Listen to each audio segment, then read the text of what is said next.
안녕하십니까. 지금 우리 주식은의 송프로입니다. 오늘은 2026년도 8월 19일 수요일입니다. 자, 오늘 시장은 좀 무겁게 마감하여서 저 역시 마음이 무거운 가운데 여러분들께 인사드리게 되었습니다.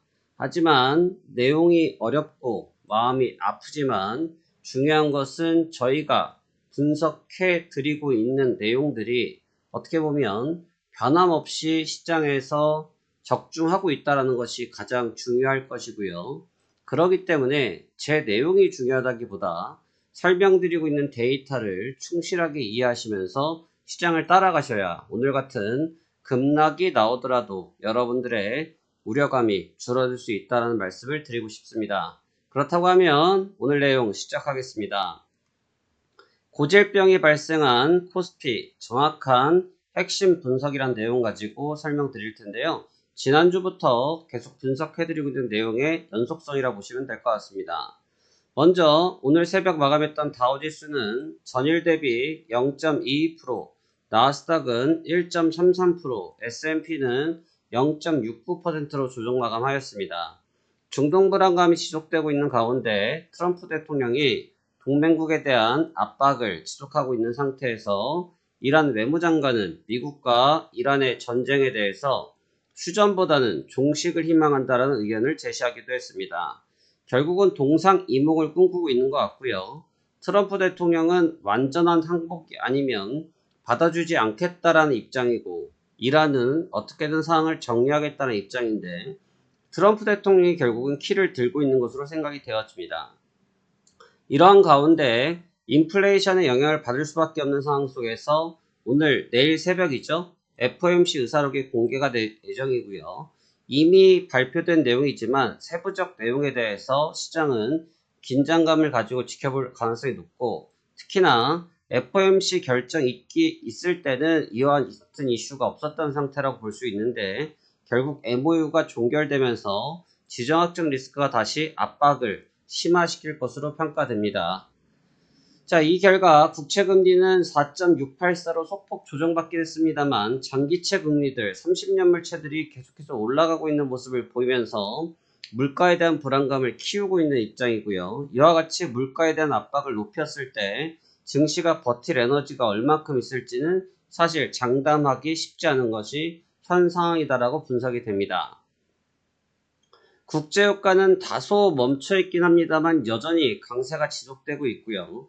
이 부분이 결국은 국채금리, 국제유가 이 두 가지가 시장의 발목을 붙잡고 있는데 상당히 흥미로운 사실은 당사국가인 국내 증시는 데미지가 덜합니다.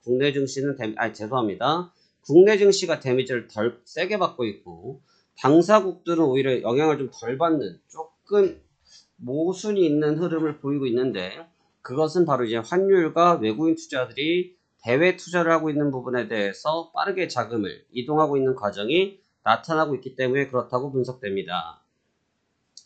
그래서 오늘 같은 경우는 미국과 이란 종종 MOU가 종료된 첫날 호르무즈에서 선박이 피격된 내용이 강훈상 기자님 통해서 내용이 확인됐고요.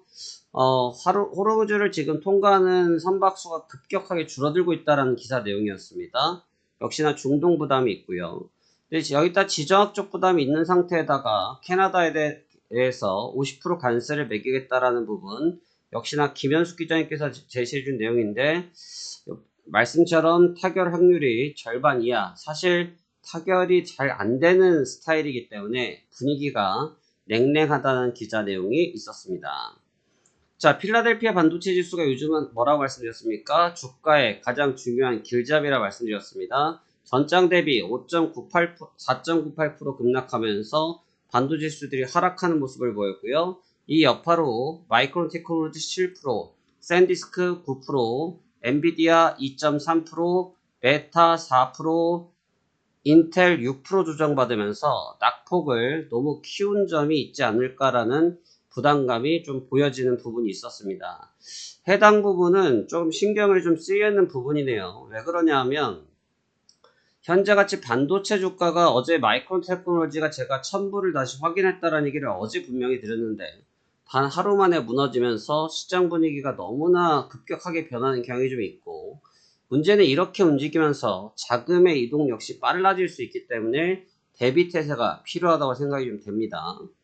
자, 일본입니다. 일본 역시 우리나라 마찬가지로 키옥시홀딩스가 12% 조정받으면서 니케이 3.16% 하락을 했는데, 반도체가 하루 좋았다 하루 나쁜 조금 애매한 이런 기업들이 무슨 동네에서 구멍가게들도 아닌데 이렇게 주가 변동이 크다라는 것은 사실 이 업종이 좀 비이상적이고 워낙 버블링이 있다라는 말에 대해서 부정하기 어려운 데이터가 바로 이런 부분인 것 같습니다.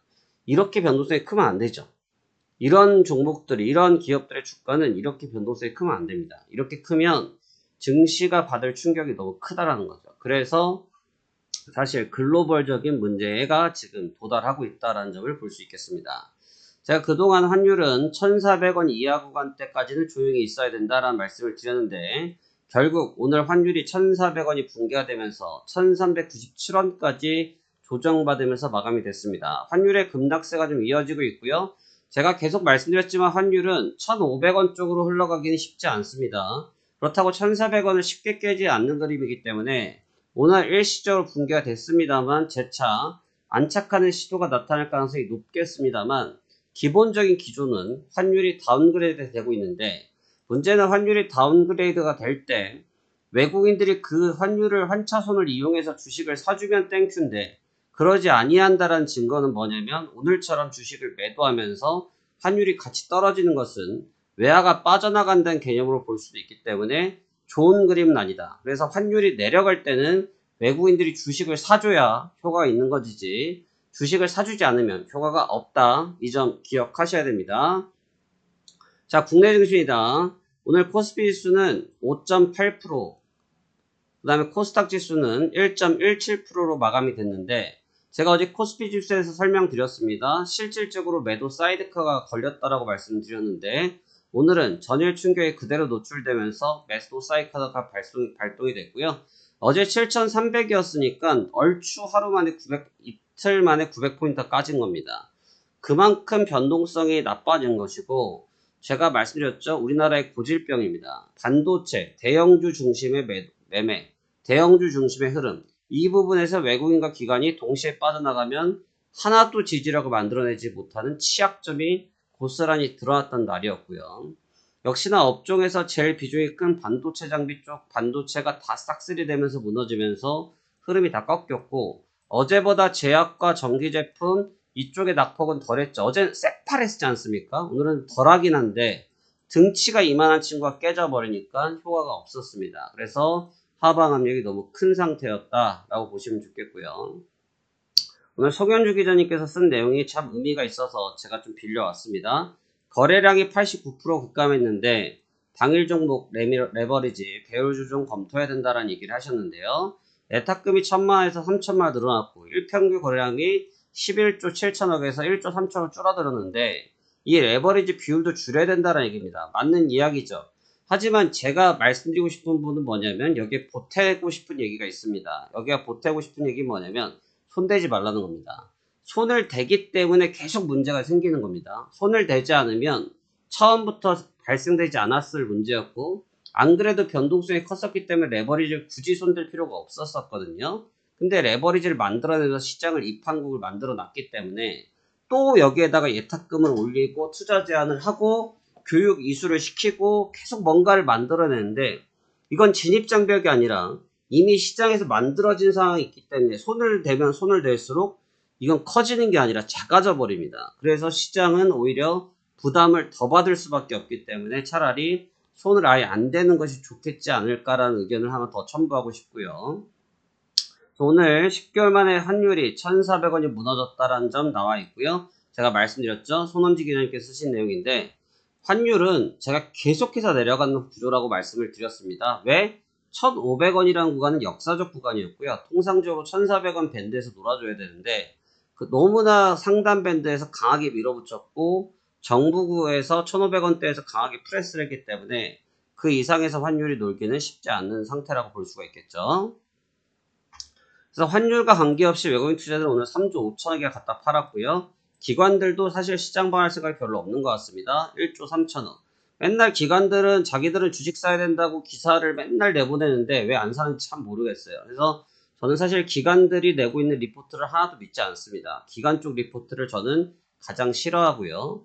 개인 투자들이 역시 우리나라를 지키는 사람들입니다. 4조 6천억을 받아주긴 했지만 제 방송을 들으셨다고 하면 아마 안 사셨을 겁니다. 제가 이때 타이밍은 아니라고 지난주부터 계속 말씀드렸는데 참 아쉬운 매수라고 볼 수가 있겠고요. 외국인들은 어저께 이미 징조가 있죠. 그러기 때문에 데이터를 보셔야 되는 겁니다. 데이터를 보면 다 나와 있습니다. 데이터를 보면 다 나와 있어요. 제가 이미 앞선 시점에 해당 부분에서 말씀을 드렸죠. 어떤 점 말씀드렸습니까? 외국인들이 변화되고 있다. 변화되고 있기 때문에 우리는 이에 대해서 준비를 해야 된다는 말씀을 계속 드렸는데 그것을 이해하신 분들은 해당 부분에 대해서 당연히 적절하게 대응하셨겠지만 그렇지 못했을 경우에는 지금의 하락이 너무 당혹스럽겠죠. 그래서 아마 저희 방송을 꾸준히 보고 계신 분들은 아마 제가 드리고 있는 의견들 잘 아시리라 확신을 가지고 말씀드립니다. 자, 그래서 다음 내용 보면 코스피 지수입니다. 코스피 지수는 오늘 지지력이 좀 약하다라고 말씀드렸는데 그래도 멈춘 구간이 어디다? 바로 8월 초순에 제가 설명드렸던 지지력 있는 구간을 저점으로 삼아서 일단 버텼습니다. 오늘 매물이 나오긴 했지만 하단 쪽에서 깔려 있었던 매수세가 있었기 때문에 충분히 버텨낼 수 있었었고요. 하지만 이 힘도 오늘 하루 정도, 내일까지 이어지기에는 사실 쉽지 않다라는 생각이 조금 있습니다. 그렇기 때문에 그 점 좀 대비해서 봐야겠다라는 생각이 좀 듭니다. 그래서 좀 조심스러운 위치고요. 만약 내일 선이 다시 무너진다고 하면 주말을 앞두고 시장의 압력이 더욱더 커질 가능성 대비할 필요 있다 말씀드리겠습니다. 코스닥은 그래도 지지력이 있은 상태이기 때문에 보시다시피 기본적인 계단식 패턴으로 올라와서 조정을 받더라도 반등하는 힘이 있죠. 그래서 버텨내긴 했습니다만 워낙 현저히 떨어진 수급세, 너무나 떨어진 수급세, 관심이 떨어진 이 수급세 자체가 시장을 들어올리지는 못하게 만들었다고 볼 수 있겠습니다. 자, 그래서 오늘같이 시장이 사실 하락한 날 좀 부담이 있었지만 다행스럽게 저희 종목군들은 수익이 좀 무난하게 났습니다. 세아메카닉스 4.54%, 신원 8.53%, 다이나믹 솔루션 11.25% 상승하면서 좋은 모습 보여줬고요. 코스피, 코스닥 고르게 상승해줬는데 지수와 상관없는 종목군들, 특히나 시장 흐름에 빠르게 대응할 수 있는 종목군들을 잡아줬는데 결과치가 잘 나왔습니다. 그래서 이 점 상당히 감사하게 생각하고 이 점을 이용해서 수익 내신 분들께 축하한다는 말씀 전해드리면서 새로운 종목군들 또 공개하도록 하겠습니다. 오늘 제가 드리는 종목은 MBR 모션이고요. 6,500원 기준 되겠습니다. 5,100원 이탈시 관심제이고요. 8,800원까지 체크하고 있고요. 대한강통시입니다. 12,000원이고요. 9,900원 이탈시 관심제외 16,800원 기준이고 T3 3,100원, 2,350원 이탈시 관심제외 4,800원, 성호전자 18,500원, 15,200원, 22,000원 돌파시 추가 상승 기대, 신라젠 21,000원, 1,500원, 3,300원 돌파시 추가 상승 기대하는 전략을 써보도록 하겠습니다. 그래서 종목을 계속 길게 볼 생각은 단 1도 없고요. 제가 이 전략을 고수한 지 지금 2달이 넘었습니다. 단 한 번도 종목을 길게 보고 싶은 생각이 전혀 없고요. 최대한 빠르게 로테이션을 쳐서 종목을 갈아타는 것을 목적으로 갖고 있고요. 누누이 말씀드리지만 데이터가 결국은 진실을 알려주고 그 진실은 여러분들께 수익을 준다라는 점을 다시 한번 인지하시면서 시장 대응하시면 좋을 것 같습니다. 오늘도 수고 많으셨고요. 저는 내일 다시 뵙도록 하겠습니다. 감사합니다. 송프로였습니다.